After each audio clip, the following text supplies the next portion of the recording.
Now let's come to the particular application of this principle of putting God first with our material possessions and our money, which is tithing. And remember, I've already said tithing is setting apart for God the first tenth of all that we receive.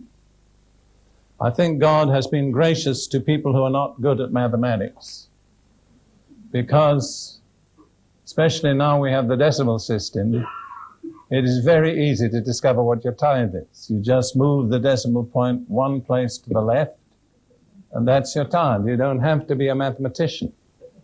If God had chosen the 13th or the 11th, then we'd have had a lot of problems. Now, a lot of people think that tithing began with the law of Moses, but that's not true. It began more than 400 years earlier, as recorded, and it began with a man named Abram, whose name was later changed to Abraham. Let's look at this incident in the life of Abraham in Genesis chapter 14, verses 18 and following. Abraham had just gained a great victory over some alien armies that had sought to invade his area of the world and had taken his nephew Lot prisoner. Abraham had gone after these armies with his men, defeated the armies, and released Lot, and taken a tremendous amount of booty or spoil. As he was on his way back from this battle, a very wonderful, strange person met him, who's called Melchizedek, or Melchizedek. That word means, Melech is the Hebrew for king, Tzedek is the Hebrew for righteousness, king of righteousness. This man was two things. He was a king and he was a priest. This is the first use of the word priest in the Bible. And it's very important to see it's not the Levitical priesthood. That came later. It's the priesthood of Melchizedek, which reappears later in the New Testament in the person of who? Jesus. That's right. Melchizedek is a foreshadowing of Jesus.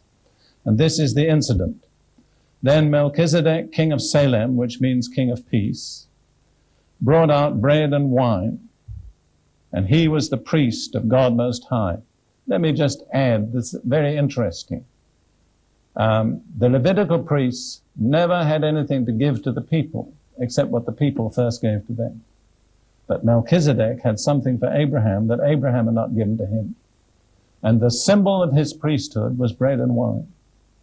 And at the Last Supper, when Jesus gave the bread and the wine to his disciples, he said by that act, in me, the priesthood of Melchizedek has reappeared. I am a priest of that order. And he, Melchizedek, blessed him, Abraham, and said, Blessed be Abraham of God Most High, possessor of heaven and earth, and blessed be God Most High, who has delivered your enemies into your hand. Now don't miss out the last little sentence. And he, Abraham, gave him, Melchizedek, a tithe or a tenth of everything that he had taken in the battle. What did he do by giving him a tithe? He acknowledged him as his priest. Very important to see. The first time priest is mentioned in the Bible, it goes with tithing. This is, I think, a principle that most of us have lost sight of. Tithing is a way of acknowledging our priest. Now, if you turn to Romans chapter 4 for a moment, you'll find that Paul says Abraham is the father of all who believe.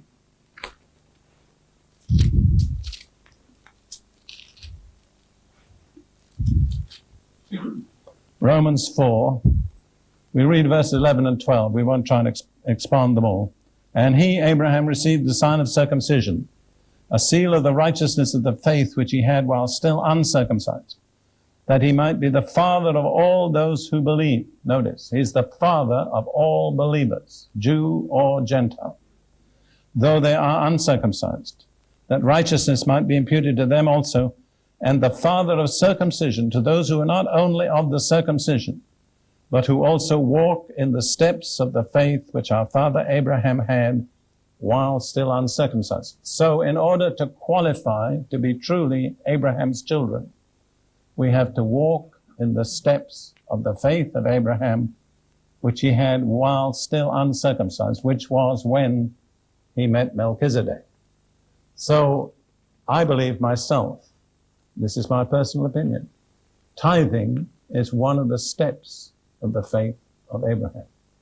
And we are challenged in the New Testament to walk in the steps of his faith. The next person who's recorded as tithing is still long before the law. It's Jacob.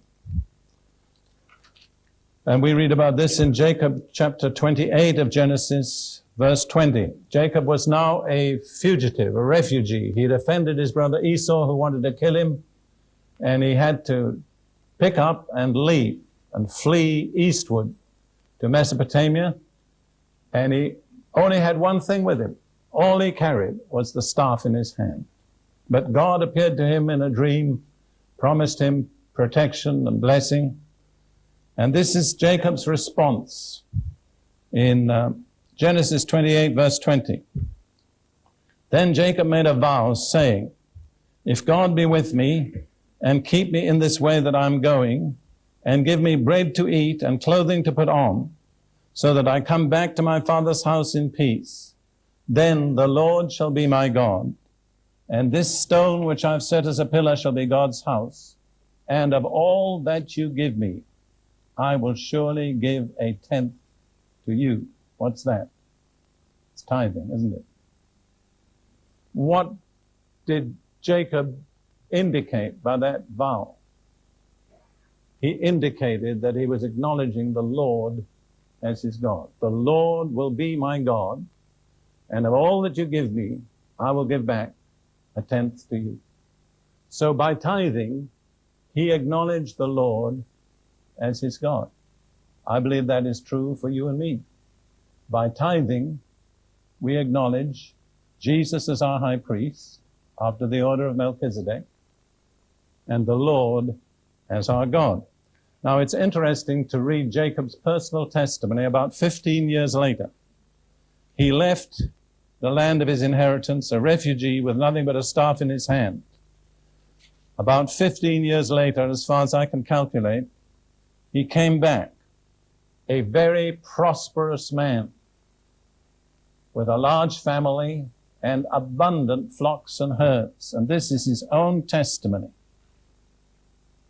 in speaking to the Lord in Genesis 32:10. I am not worthy of the least of all the mercies and of all the truth which you have shown your servant. For I crossed over this Jordan with my staff, nothing but a staff in my hand, and now I have become too large company. What was the source of his prosperity? In one word, tithing. That's right. You see, I think it's silly not to, frankly. I mean, you're free to make your decision. But why opt for insufficiency when God has offered you more than sufficiency? I think that's just a beautiful story. A man who was a refugee, running from his brother, nothing in his hand but a staff, said, God, whatever you give me from now on, I'll give you back a tenth. 15 years later, he was a very wealthy, prosperous man. Now, our world today is full of refugees all over. And if any refugee ever hears this talk, I just want to recommend that as a principle to you. God hasn't changed. The God of Abraham and the God of Jacob is still alive today, and he hasn't changed. It depends how we respond to him.